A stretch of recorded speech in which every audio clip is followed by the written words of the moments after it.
Muy buenos días, damos las gracias a la Dirección del Deporte Universitario por permitirnos este espacio. El día de hoy tengo el gusto de presentarles al doctor Miguel Ángel Pérez Loyo, que es residente de tercer año de la especialidad de Medicina de la Actividad Física y Deportiva, el cual tratará con nosotros el tema de conmoción cerebral. Bienvenido, doctor, y muchas gracias. Gracias, doctora. Gracias a la audiencia que nos acompaña el día de hoy. Y bueno, vamos a comenzar con el tema del día de hoy, que es la conmoción cerebral. Espero que ya se vea mi pantalla. Bueno, vamos a hablar la siguiente media hora, 25 minutos, media hora, de la conmoción cerebral. Si bien es un tema que se podría hablar por horas, semanas inclusive, y que se sigue desarrollando información en estos tiempos, cada vez se va involucrando nuevos conocimientos, pues bien, vamos a tratar de abordarlo de manera breve y de manera concisa para pues toda nuestra audiencia y que tenga más o menos una noción y más o menos de puntos importantes que llevarse a casa. Entonces, bueno, hemos visto sobre todo en estas instancias de los deportes, el fútbol, sobre todo deportes de contacto, aquel famoso choque de cabezas que casi inmediatamente hace que la asistencia médica de ambos equipos ingrese casi casi sin autorización de los árbitros. Y no se diga en otros deportes como rugby, que inclusive el juego continúa, pero que la emergencia de atender esta situación es prioritaria. Entonces, por eso es la importancia de este tema y reconocer, pues sí, de todo el trayecto que se ha hecho en esta investigación y lo que falta aún por descubrir. Entonces, bueno, vamos a iniciar. Lo abordaremos de la siguiente forma. Primero trataremos de definir o veremos todas las definiciones que hay en cuanto a este tema. También veremos su importancia en la salud pública, todos los datos epidemiológicos que se tienen. Abordaremos de manera breve, nada más para ver por qué es la importancia de esta conmoción, todos los cambios que hay en el cerebro a través de la fisiopatología. Una parte importante, quizás la más de la plática, serían las banderas rojas, aquellos signos y síntomas que si nosotros detectamos habrá que ir hasta un segundo nivel de atención y la importancia de este tema recae en esos, tratar de identificarlos y en su caso evitarlos. Y ya una vez que se tiene, cómo actuar, porque siempre hemos visto que, bueno, sucede el choque de cabezas y algunas personas pues algunas que está bien, se retiran, prefieren que los expertos actúen y otros quieren actuar de más o actúan mal, entonces hay que saber cómo actuar y también la importancia de un retorno gradual a la actividad deportiva, porque no solamente es de, bueno, me conmocioné hoy, ya mañana hago mi vida como si nada, ya lo abordaremos en ese momento y al final concluiremos. Entonces, bueno, iniciando con su definición, esta viene de la conmoción de la palabra consensus en latín, también en inglés concussion, todo viene del latín concussus, que significa sacudir violentamente. Este movimiento, que ahorita lo veremos en el mecanismo de lesión, en el cual el cerebro pues, se encuentra en la masa encefálica dentro del cráneo y tiene muy poco espacio para moverse. Entonces, cualquiera que sea esta masa gelatinosa del cerebro, cualquier impacto que pueda llegar hacia adelante, hacia atrás, ocasiona un daño tanto a nivel neuronal como a nivel celular dentro de las microestructuras de la célula, de sus componentes, y pues en general, que veremos más adelante, es más repercusión a nivel cognitivo, a nivel de los síntomas, de la forma de desarrollarse la persona, que tanto a nivel anatómico. Entonces, esto es un problema de salud pública que si bien ha existido toda la vida, actualmente con los avances tecnológicos, con mayor información científica, es que se ha visto que ha tenido mayor importancia y se sabe más. No es que actualmente se conmocionen más, es que al tener ya mayor información, ya se diagnostican de mejor manera y gracias a eso, aunque pues siguen siendo números grandes, se han evitado efectos fatales o desenlaces fatales, perdón. Como tal, no hay una definición clara, aunque ha habido bastantes consensos, les digo, bastantes conferencias, libros, inclusive que se han escrito sobre la conmoción cerebral. Y me quedo con algunas definiciones, que es esta lesión cerebral que es inducida por un mecanismo, ya sea directo, aquel balonazo, pelotazo, inclusive un golpe directo en el cerebro, o un mecanismo indirecto, que también lo veremos de otra forma, que hace que al final esta masa encefálica se mueva dentro del cráneo y tenga un mecanismo de aceleración y desaceleración. Es decir, el cerebro va para adelante y después para atrás, teniendo estos daños como se pueden ver en la imagen. Una de las características es un síndrome reversible clínico, es decir, no solo es una causa lo que lo origina, tiene bastantes que llegan a estos conjuntos de signos y síntomas.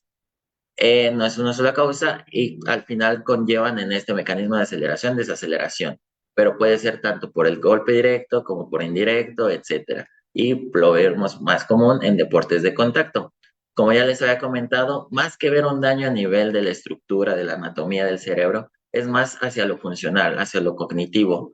Veremos cambios de comportamiento, desorientación, mareo en la mayoría de nuestros pacientes que un daño físico. Y la importancia de esto recae en la identificación, en la clínica, como nosotros médicos, como también las personas que se involucran en el deporte, ya sea jugadores, árbitros, coaches, de identificar comportamientos que pudieran sugerir una conmoción cerebral y la importancia de prevenirlos y una vez que sucedan, retirar del campo para tener pues sí, al jugador, al paciente en ese momento en control. Entonces, esto se define en total como una lesión cerebral traumática. Anteriormente se clasificaba en leve o grave, grave si perdía el estado de conciencia, que era la persona que quedaba noqueada y leve la que no. Actualmente eso ya no está tan en uso, ya se prefiere la lesión cerebral y claro que sí habrá de niveles a niveles, pero todas las conmociones cerebrales hay que tratarlas todas en un inicio, se consideran graves y necesitan la importancia de, una, dejar de practicar o suspender en ese momento el deporte y dos, pues su recuperación adecuada, ¿vale? Porque uno nunca sabe y siempre hay que tener como prioridad la salud de nuestros atletas, la salud de los pacientes, sobre todo en niños, como lo veremos ahorita en la epidemiología. Entonces, el mecanismo que la produce, el mecanismo de lesión, es la aceleración y desaceleración, que ya comentamos hace rato, en deportes de contacto, ya sea directo o indirecto, donde va para adelante y el impacto sucede en la parte frontal del cráneo y el retroceso. Entonces, esta masa gelatinosa, que es el cerebro, se sacude violentamente dentro del cráneo. Ahora, ya lo habíamos comentado, últimamente se han diagnosticado más. El incremento en los últimos 20 años es sorprendente y no quiere decir que hasta hace 21 años no existiera la conmoción, no existiera muy poco, no, siempre ha existido, pero lo que les comentaba, cada vez se tienen mejores herramientas para detectarla, se avanza la tecnología, se avanza el criterio clínico se ve la importancia. Entonces, antes, y lo vemos en deportes o sí, en deportes como el fútbol americano, inclusive el rugby en las reglas o en los videos que se tienen en la década de los 70, de los 80, eran deportes que actualmente pues llevan parte de la violencia en su naturaleza, pero ya están regulados. ¿Por qué? Porque antes, al tener un mayor libertinaje en la forma del tacleo, la forma inclusive antes se utilizaba el casco como herramienta para taclear, actualmente ya está prohibido, y en deportes como el rugby, pues con mayor protección y todo esto, pero antes esto, pues no le daban la importancia que tiene realmente. Entonces, por eso es que era infradiagnosticado. Al año en Estados Unidos se tiene 430,000 visitas a urgencias, a emergencias de cualquier clínica, hospital, por golpes en la cabeza. No quiere decir que todos terminen en conmoción, pero sí una gran parte de ella nos hace sugerir que al menos fue un golpe, un impacto que nos llevó, que nos hizo acudir al menos al servicio de emergencias, urgencias al año. De estos, el 70% de las personas que acuden va desde el 1 hasta los 19 años, es decir, el grueso de nuestra población se concentra en la edad pediátrica y lo veremos más adelante. La maduración del tejido cerebral todavía no está al 100% en esas edades y también nos repercute, aparte, claro, de la experiencia de la técnica que se va a ir desarrollando con los años y también del profesionalismo donde el atleta pues ya prefiere preservar primero su salud que la disputa de un balón de manera inocente o inocente para evitar el golpe.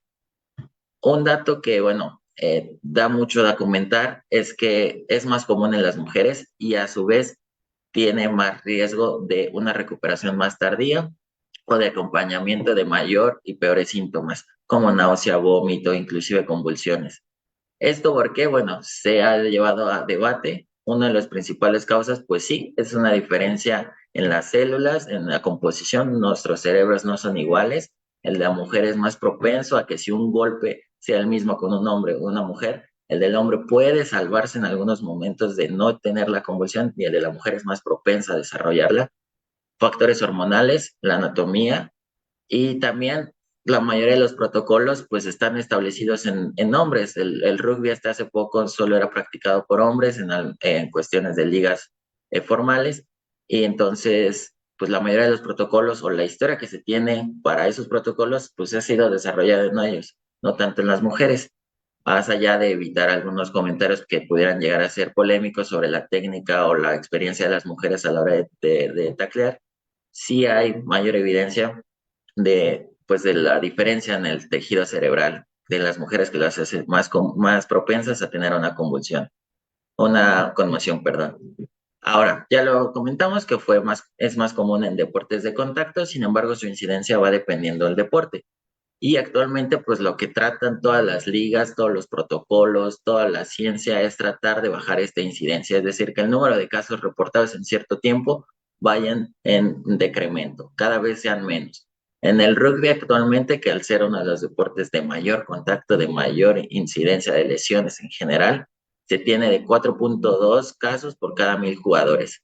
En el hockey, sobre todo hockey sobre hielo, con bastante información de parte de Estados Unidos y Canadá, ha ido oscilando entre 2, 1.2 conmociones por cada 1,000 jugadores. En todos estos concluyen lo mismo, que en las mujeres es más propensos en las edades, sobre todo de la prepa, bueno, a nivel colegial en universidad y a nivel colegial, digámoslo así, en media superior, como podría ser el bachillerato, el high school allá en Estados Unidos. En esas dos etapas de la vida es donde es más común. Ahora, a nivel profesional, ya es decir, a mayores de 22 años, ya no en nivel colegial, la NFL, que bueno, hasta tiene protocolos escritos, etcétera, y cada vez se trata de a tener mayor avance tecnológico con la disminución de la incidencia de las conmociones, aún así reporta una incidencia mayor inclusive que el rugby, de 4.56 casos de conmoción por cada 1,000 juegos. Esto, y lo hemos visto los que seguimos este deporte, es común que en una temporada, sobre todo los quarterbacks, que son aquella posición que está en el centro, con todas las miradas, con todos los linieros queriéndolo atrapar y propenso a los golpes, es el que tiene mayor, pues sí, mayor riesgo de sufrirla. Y lo que se debe a tener estos números tan altos es la velocidad del juego y pues sí, a pesar de que se tratan con bastantes formas, inclusive en los entrenamientos, los mismos quarterbacks tienen un casco especial que, bueno, sería difícil llevarlo a cabo en una práctica de un juego ya como tal profesional, pero al menos en la práctica, pues sí, limitar el contacto, sí, tratar de tener pues todos los avances o recursos a la mano, pero aún así la incidencia sigue alta, entonces es un tema que hasta la fecha se sigue desarrollando y cada vez se trata de hacer hasta más estrictas las reglas para tener una menor incidencia de estas lesiones.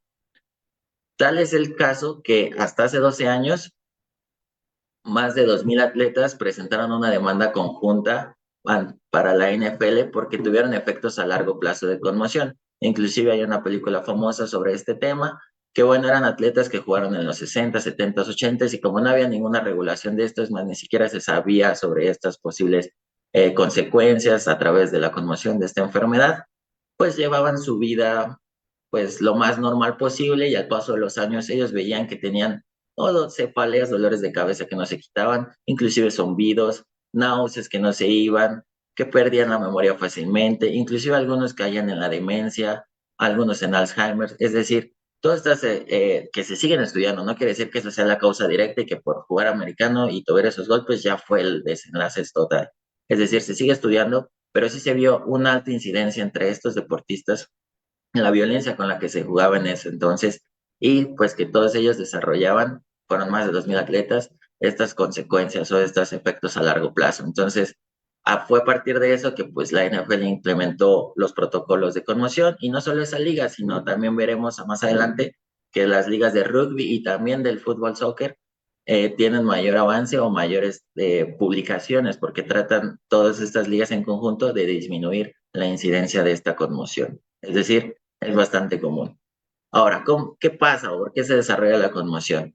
Esto lo veremos en la fisiopatología brevemente, sobre todo para el público en general, más que nada que tengan una noción de por qué pasa y ya si les interesa, hay un artículo muy bueno que ahorita lo compartiré sobre qué son los daños en las estructuras del cerebro. Pero bueno, así tenemos el cráneo normal y ya sea por una aceleración o desaceleración a la hora de un choque o de un impacto que una fuerza va a una velocidad contra un objeto que va hacia la dirección opuesta y chocan entre sí, o tal cual que estamos sentados en nuestra posición y llega un impacto directo, el famoso balonazo, el famoso impacto, como lo tenemos aquí ilustrado, con una pelota de béisbol que pues es bastante dura para producir este impacto. Les digo, no siempre se tiene la pérdida de la conciencia, hay conmociones sin necesidad de perder el estado de conciencia y esta es la manera en cómo se desarrolla. Ahora, ¿qué es lo que pasa a nivel del cerebro?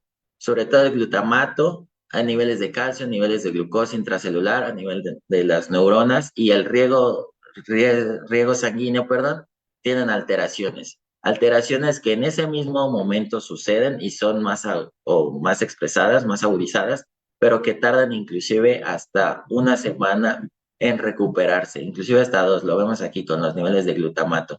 Estos, bueno, son pues sustancias, dejémoslo así, que necesitan las neuronas para poder llevar a cabo sus funciones y de protección, de nutrición, etcétera, junto con la GABA, potasio, calcio, glucosa. Tardan hasta 2 semanas en recuperarse y es por eso que no podemos decir, partiendo de aquí de la ciencia, que al día siguiente ya podemos practicar nuestro deporte sin ninguna otra medida de prevención.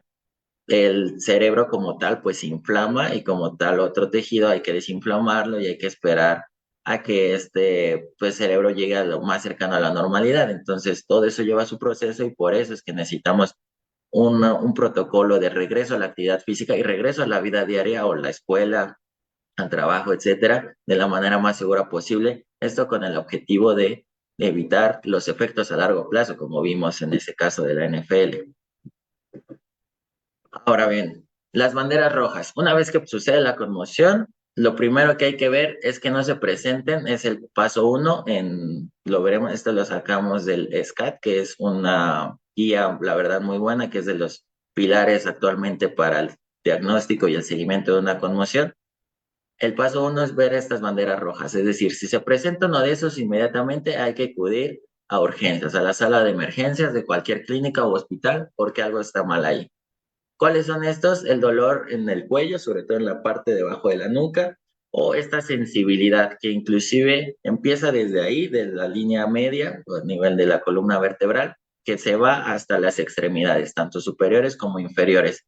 En estas extremidades, que es el tercer punto aquí, tenemos o debilidad de estas extremidades, es decir, no podemos subir o tener tan solo la misma fuerza de presión, tanto en las manos como también en las piernas, o ya sea sensación de ardor o hormigueo, que se llama parestesia, es el término. Si presentamos alguno de estos, es una bandera roja. Igual la visión doble, el dolor de cabeza que no cede ni con medicamentos ni con reposo, que inclusive va incrementando con el paso de los minutos, tal cual pues ya una convulsión o la pérdida de la conciencia, es decir, si ya vemos una conmoción que haya perdido el estado de conciencia, es decir, la persona queda noqueada, tal cual hay que llevarla mínimo a la observación, a la sala de emergencias. A lo mejor y afortunadamente esa persona se podrá recuperar con el paso de los minutos, de las horas y con la observación hospitalaria, pues tenemos un mejor pronóstico.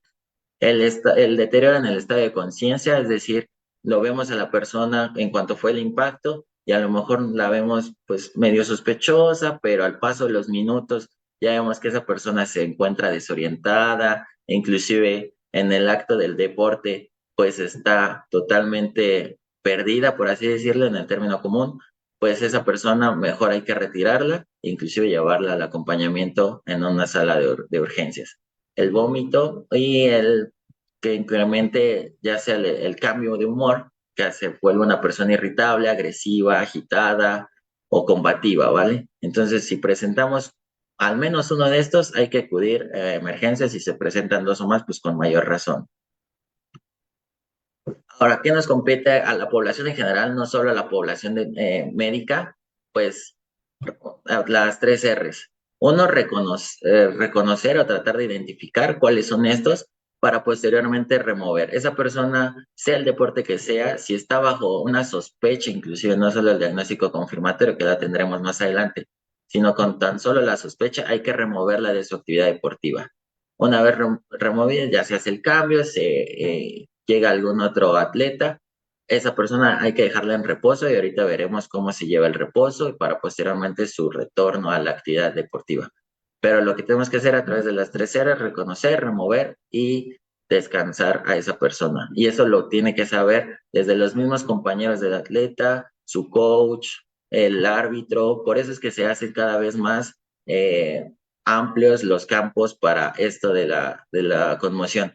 Como les comento, en la liga de fútbol, la FIFA autoriza que en cuanto ve un choque inmediato de cabezas, el árbitro tiene que dar autorización inmediata. Y lo saben también el equipo médico. Casi que ni se esperan a que el árbitro dé la autorización, ya están entrando y se tiene que detener inmediatamente el juego. Es por la importancia de lo que estamos comentando. Y bueno, esto aprendiéndonos las 3 Rs como jugadores, como atletas, como cualquier otro personal que esté involucrado en un deporte, ya vamos de ganancia. Entonces es ganarle para esto que sigue pues sí, avanzando la información sobre cómo podemos hacer para disminuir estos casos y prevenir y que el resultado no sea fatal. Entonces, bueno, vamos a ver cómo es que sospechamos. Si no tenemos una bandera roja, pues está bien, pero aún así no quiere decir que la persona no tenga una conmoción. Es decir, puede existir una conmoción sin necesidad de tener una bandera roja, que bueno, sería el caso más leve y esperemos que así llegaran a ser todas las conmociones para no tener que ir a urgencia y tener pues sí, un mejor pronóstico. Pero entonces vemos un caso típico, un choque de cabezas en una disputa de un balón o un golpe en el casco de un jugador de americano. ¿Cómo podemos sospechar que está bajo una posible conmoción? Así a simple vista, y eso lo tiene que saber tanto el árbitro como cualquier otra persona, es aquella persona que ya es inmóvil en el suelo o que se levanta de una manera lenta, inclusive pues se ha comentado, los mismos comentaristas de los deportes dicen, mira su mirada, está como perdida, está desorientado, inestabilidad que se va de lado, inclusive comentan que es como si estuviera bajo el efecto del alcohol, que estuviera desbalanceándose. Todo esto nos hace sugerir que posiblemente esa persona está bajo una conmoción y lo ideal ante cualquier sospecha sería retirarlo. También esto que se está agarrando la cabeza, señales de inquietud o de incomodidad, de dolor, nos hace ver que esa persona, dijémoslo, 30 segundos más en el campo, se está presentando todo esto, es más que suficiente para retirarlo. Estar aturdido, confundido e inclusive la pérdida de conciencia clara, bueno, no se diga aquella persona que pues está noqueada, está con las luces apagadas, como dicen, pues ahí con mayor razón hay que retirarlo y pues ya no se le autorizará el retorno, eso es muy importante, el retorno ese mismo día.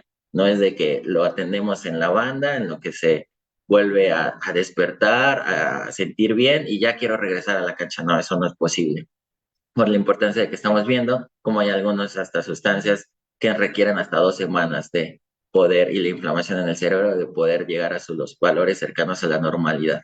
Entonces, a cualquiera de estas posibles sospechas, mejor retirar, que vamos con la segunda R. Entonces, hay algunas infografías, hay algunos algoritmos inclusive que son para el público en general, no solo para la población médica, sobre cómo actuar. Ya reconocemos o sospechamos de esta conmoción, hay que remover inmediatamente y ya después la recuperación para después que esté bien, ya todo con el seguimiento día con día, ya posteriormente retornará a su deporte. Pero en ese momento, lo importante aquí es reconocer, ya lo mencionamos cómo, y el retiro inmediato. Esto les comento del SCAT-6, que actualmente es una de las herramientas, pues, pilares para esto de la conmoción. No quiere decir que sea absoluto y que bajo el SCAT-6 sea lo único que nos tenemos que basar o que ya con eso sea más que suficiente, ¿no? Pero es una manera, e inclusive la última actualización acaba de salir en septiembre del año pasado, me parece. Entonces nos va guiando sobre cómo podemos nosotros actuar. Entonces, el paso número 1 que ya le habíamos comentado es las banderas rojas. Si se presenta una de estas, inmediatamente hay que no solo retirarlo de la actividad deportiva, sino acudir, allá lo vimos, a emergencias de un hospital. Si no se presenta, bueno, estamos viendo los signos posibles, que ya los comentamos también en la diapositiva anterior. Si atiende alguno de esos, pues igual, mejor lo removemos y se acompaña de una bandera roja posteriormente o estar observando que no se vaya a acompañar en las horas subsecuentes de una bandera roja, pues se retira. Hay una escala de coma de Glasgow, que eso es más para médicos, para paramédicos, personal de enfermería, pero que igual la puede conocer la población en general. Es básicamente el nivel de conciencia de esa persona. Entonces, 15 es lo máximo y es lo normal. Si tiene al menos un puntito debajo de eso, ya igual hay que retirar e inclusive llevarlo al hospital para un mejor acompañamiento de esa persona. Seguimos con este algoritmo hacia abajo, si no se acompaña que se repiten aquí las banderas rojas, nada de dolor en la nuca, o sensibilidad incrementada, pérdida del rango de movimiento. También a nivel ocular no hay ninguna afectación, por eso es que se han visto en algunos partidos, en algunas películas, inclusive cómo les pasan una lamparita a nivel de la pupila, todo esto, y también a la hora de pues hacer algunos movimientos que se le piden. Si no hay ninguna de esas alteraciones, seguimos con el siguiente paso, que son unos cuestionarios. No es el fin de esta plática, pero sí hay que comentarlo, sobre ver la orientación de esa persona, y lo primero que se pierde en un caso de una conmoción es la memoria inmediata, lo que acaba de suceder minutos antes. Entonces se le pregunta al atleta quién metió el último gol o cómo va el marcador, quién ganó el volado, cosas así que se acaban de suceder, que es lo primero que se pierde, no en todas las conmociones, pero si se llega a sospechar bajo este cuestionario, pues llegamos igual de nueva cuenta al cuadrito rojo. Hay que retirarlo e igual acompañarlo porque puede esa persona inclusive llegar a urgencias de un hospital.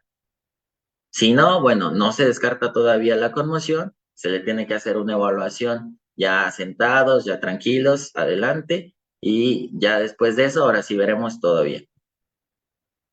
Ahora, ya hicimos las dos primeras R's, ya reconocimos, ya retiramos, ahora va el retorno que es gradual, ¿vale? Lo comentamos, no puede hacer el atleta al día siguiente su actividad, y así sea la mayoría de la población que vemos aquí, pues son también alumnos, alumnos de la universidad, y también llevan una vida, una escuela a la cual tienen que cumplir, y tal cual la hablaremos aquí adelante. El del día cero, que fue el diagnóstico, pues se suspende cualquier actividad y hay que tener un descanso tanto físico como mental. Les digo, la mayoría de las infografías que tenemos pues recolectadas son de rugby, que es de los deportes que más se han encargado de tener publicaciones científicas sobre cómo actuar, porque pues la prevalencia lo vimos y la incidencia de esto en su deporte es alta. Entonces, al decir descanso físico, bueno, actuamos eliminando toda la actividad física, pero también mental, y esto es importante porque no es de, bueno, me voy a mi casa y me voy a hacer con el ruido alto de la música o estar con mi tableta, estar con el celular todo el tiempo y tengo examen, entonces deje estudio arduamente toda esa noche. Digo, eso es difícil a veces de cumplir, sobre todo aquí en nuestra población que pues es estudiantil, pero sí se trata de, bueno, el cerebro está inflamado, entonces el tenerlo bajo este estrés pues nos hace más lento y con mayor riesgo de tener repercusiones a largo plazo sí, de estas secuelas. Entonces hay que tener un reposo tanto físico como mental por al menos 24 o 48 horas. Obviamente, entre menor sea la edad del atleta o del sujeto que sufrió la conmoción, se tienen aún más días de reposo. En 8 o 19 años, hasta 10 días mínimo sin práctica deportiva, y ya mayores de 19 años es mínimo 4 días sin práctica deportiva, inclusive 6, porque lo veremos, va por etapas. Entonces, lo que hay que concluir de esta diapositiva es que el primer día, inclusive el segundo día, es un descanso físico y mental. Aquí, bueno, es una manera también estructurada de cómo ir regresando. Empezamos con actividades ligeras, como puede ser una bicicleta estática, donde no se produce un impacto, donde el estrés bajo el cerebro está controlado. También dentro del el reposo mental se le aconseja al atleta, obviamente que no consuma bebidas alcohólicas, que no escuche ruido fuerte de la música, que no esté bajo la exposición de una luz, tanto natural como artificial fuerte, que puede irritar inclusive pues sí, a la vista. Posteriormente, después de que se le autoriza a hacer ejercicio aeróbico ligero, ya se le puede autorizar, si todo sale bien, si no hay alguna molestia, si tolera por minutos, por etapas que nosotros vamos graduando, se le puede pasar mínimo 24 horas de haber pasado en esa etapa a la siguiente etapa, que también va a durar mínimo 24 horas, como ya podría ser un ejercicio moderado, ya con una actividad mayor, y hasta llegar ya a los ejercicios cada vez más intensos, todavía antes de llegar al entrenamiento. al de entrenamiento donde primero va a ser sin contacto y después como tal un entrenamiento de contacto para el último, que ya me estoy adelantando, ya regresar a la actividad normal. Entonces, esto es como vamos a ir graduando, no es una o dos etapas, son varias y cada una lleva su importancia. Es importante no saltarse una etapa de la otra. Les digo, hay unas infografías hasta más gráficas, de una manera más sencilla y menos abrumante de ver, las cuales podrán ser más útil para la población en general. De nueva cuenta, este es del rugby. El primer día, como vimos, es reposo total, tanto mental como físico. En el segundo día ya podemos hacer un poquito más de actividades, pero de nueva cuenta tenemos alta restricción. Estos son ejercicios livianos, casi no estructurados, tan solo caminar, hacer algunas cuestiones del hogar, sobre todo. A partir del tercer día ya es un ejercicio como tal, ya hacemos actividades con el propósito de hacer ejercicio, pero es liviano. Apenas si se le pide al atleta, al deportista que se suba a la bicicleta estática y que sea un esfuerzo ligero. Todavía no estamos para hacer actividades moderada, vigorosa. Ya en la cuarta etapa ya hacemos como tal algo más específico, como lo vimos en la anterior diapositiva, algunas de correr, algunas ya un poquito más hacia su deporte. Y al quinto ya es el entrenamiento, como les comenté, sin contacto. Es decir, ya podemos hacer algunas cuestiones técnicas, tácticas en el deporte, pero todavía no podemos tener contacto con ninguna otra persona. La sexta ya es una práctica, todavía práctica, de manera pues amistosa con nuestros propios compañeros. Y hasta el último es el retorno al juego. Y como ven, mínimo son 24 horas entre etapa. Y esto estamos diciendo en una situación ideal, porque haya habido casos donde pues decimos, a lo mejor ya puede pasar a la siguiente etapa, pero si ese día presenta alguna molestia, algunos signos, nosotros como doctores vemos algo que no nos parece, pues ni modo, no podemos pasar a la siguiente etapa. Inclusive ha llegado que nos tenemos que retroceder un escalón. Entonces, íbamos bien, pero de repente esta cuestión como que todavía no estamos, todavía nos ha costado, entonces nos estancamos ahí tantito y vamos, cada atleta evoluciona distinto, esto es natural, pero siempre hay que hacerlo de la manera más segura. Esto sobre todo que nos compete aquí a la población estudiantil, el retorno a la escuela, porque no solo es retornar al deporte, sino también a sus actividades diarias. Como vimos, el primer al segundo día es reposo mental, cognitivo. Si al caso está permitido, pequeñas llamadas celulares, inclusive artesanía, tan solo que no represente un desgaste mental, apenas si hacer algún pequeño dibujo artesano, pero básicamente es el descanso. No está permitido obviamente ningún tipo de actividad física, ni deporte, ni acudir a la escuela.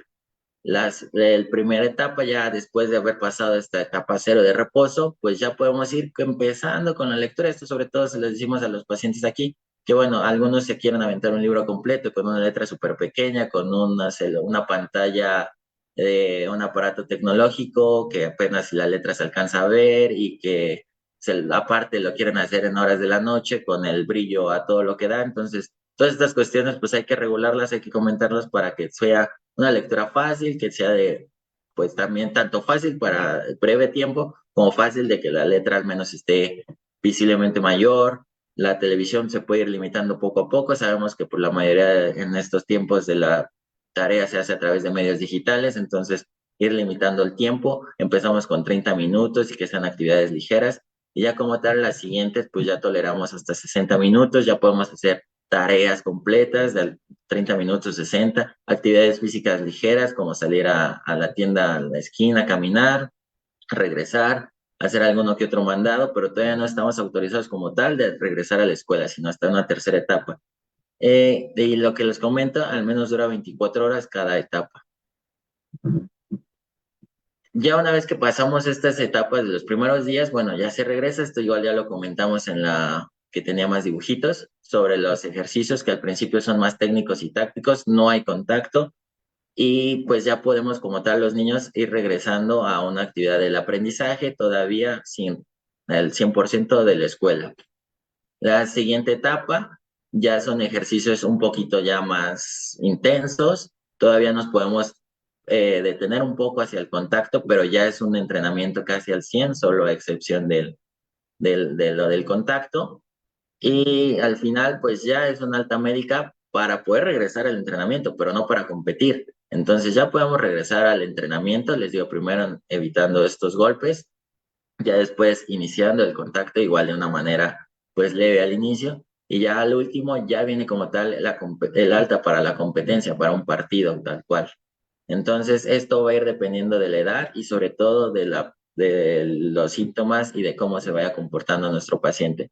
Por eso la importancia de estarlo vigilando a las 24 horas, citar al paciente todos los días y que se acompañe de alguien también para que nos pueda comentar sobre algunos cambios que ha tenido esta observación con nuestro atleta. Entonces, bueno, a manera de breve ya para ir terminando, Christopher Kramer, un jugador que fue campeón del mundo en Brasil 2014 en la Copa del Mundo, es un deporte yo creo que el más visto por billones de personas. Era el minuto 16 y sin querer no estaba bien, estaba viéndose adelante, voltea y se impacta con el hombro de un argentino, no recuerdo el nombre, y se desvanece. En ese momento, en apenas minuto 16, el técnico ni consideraba hacer algún cambio. Llegan las asistencias, lo atienden en la banda y pues lo regresan al campo. A los pocos minutos, el capitán del equipo, Philip Lam, empieza a sospechar de que su compañero pues no está bien porque le empieza a decir como al portero, oye, déjame a mí ponerme de portero, yo quiero ponerme de arquero. Entonces él dijo como de, ¿por qué si tú juegas de lateral derecho? Nada que ver. Y empieza a felicitar a un delantero que se llama Thomas Müller, decirle, oye, muy bien porque fuiste campeón de goleo, ¿no? Me dijeron que tú fuiste goleador. Sí, pero en Alemania 1974, es decir, 50 años antes, 40 años antes.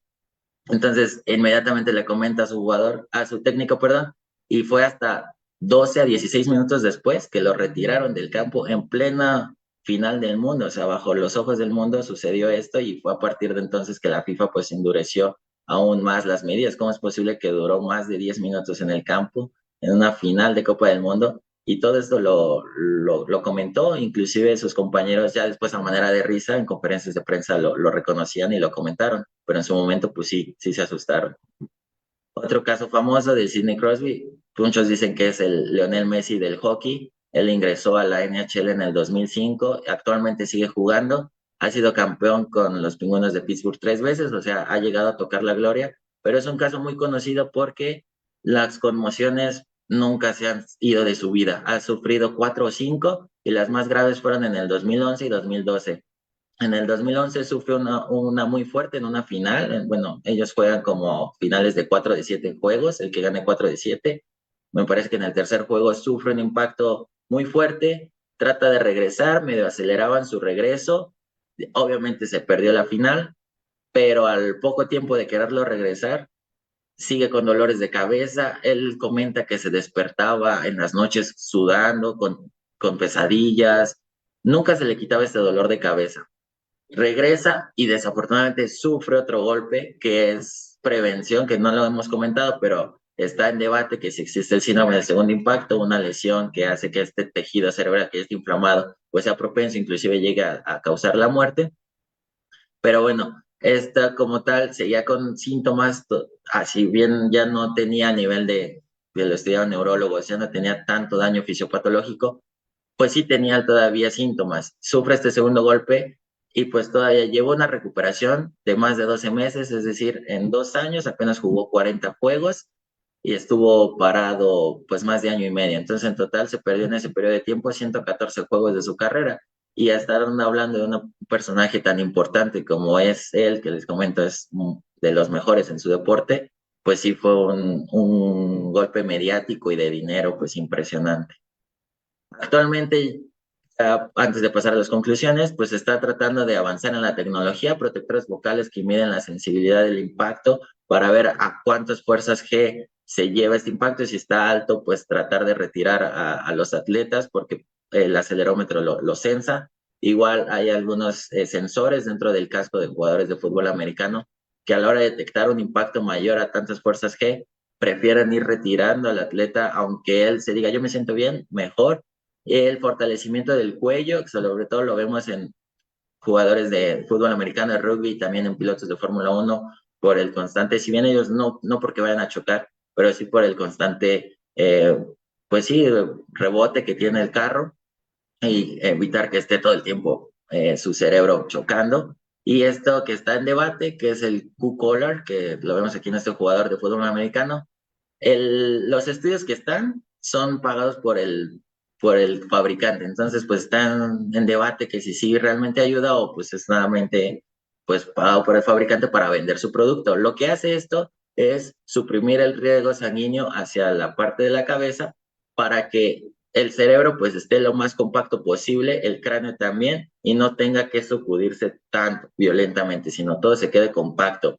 Esto lo vieron curiosamente, por compararon a un jugador de fútbol americano con un pájaro carpintero. Dijeron, ¿cómo es posible que el pájaro carpintero pues esté macheteando todo el día y no se conmocione? Y vieron que tiene un músculo muy fuerte que comprime ambas carótidas, lo cual hace que no llegue casi en ese momento aporte sanguíneo hacia la cabeza, y eso veían que pues lo prevenía. Entonces dijeron, hay que hacer lo mismo, que comprima acá. Obviamente hicieron estudios para ver que su rendimiento y no se nos vaya a desmayar el atleta, vieron que en esa parte estaba bien, pero los poquitos estudios que han salido que no son pagados por el fabricante, ven que, pues si bien no hay aumento de casos de la conmoción, pues tampoco es que los disminuya mucho. Y lo que concluyen ellos es que el atleta al tenerlo, pues se siente como inmortal, muy seguro y llega a dar golpes pues sin prevención alguna, y pues hasta cierto punto el collar pues no nos previene, no nos hace inmortales, entonces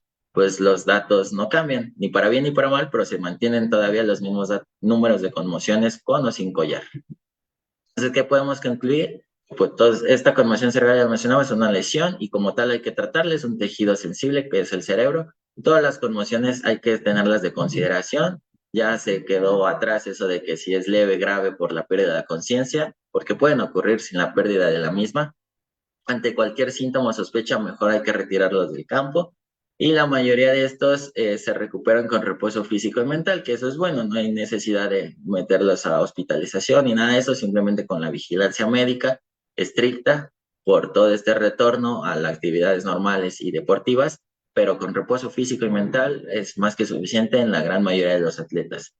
Lo que sí es que hay que ser estrictos y disciplinados con etapa por etapa, tanto por parte del deportista como del doctor que lo está observando, porque saltarse una de estas etapas o decir, si no pasa nada, ya regresa al campo, acelerámoslo, puede ser fatal, como lo vimos en los casos del deportista de hockey y de algunos otros casos que también han existido. Entonces, eso sería todo. No sé si tuvieran alguna duda. Muchas gracias, doctor. Es bien importante esto, sobre todo porque muchas veces el jugador dice, me siento bien y yo quiero regresar, ¿no? Pero no es así de fácil. No es que quiera regresar, sino que realmente esté en capacidades para regresar. Y por eso es que se ha visto todo esto de los protocolos de conmoción, para que realmente alguien como ajeno a los equipos decida si puede regresar o no el deportista a jugar, porque siempre a lo mejor el médico del equipo, un poco influenciado por el entrenador, dice, sí, sí, sí puede regresar, pero no, ahora hay protocolos muy específicos donde alguien ajeno a cualquiera de estos dos equipos decida si tiene capacidades para regresar o no. ¿Algún comentario para terminar, por favor? Eh, bueno, ya lo hemos comentado en toda la plática, pero que se lleven eso a casa, que es una lesión importante. Por ende, la señal del árbitro de inmediatamente que llegan las asistencias, no hay que tomarlo a la ligera, sobre todo a la hora de retornar, que es la última de las R's. Entonces, reconocer, retirar, muy importante, y el retorno que sea gradual, que sea seguro. Y pues sí, tratar de todos echar de nuestra mano para que el poquito a poquito vayamos combatiendo mejor a las conmociones y sea lo mejor lo más seguro para nuestros atletas. Y sobre todo que tengan una vida más larga, sin consecuencias por todas estas conmociones, como bien lo comenté al principio. Muchísimas gracias y damos las gracias a la Dirección del Deporte Universitario por permitirnos este espacio. Gracias. Gracias. Buen día. Hasta luego.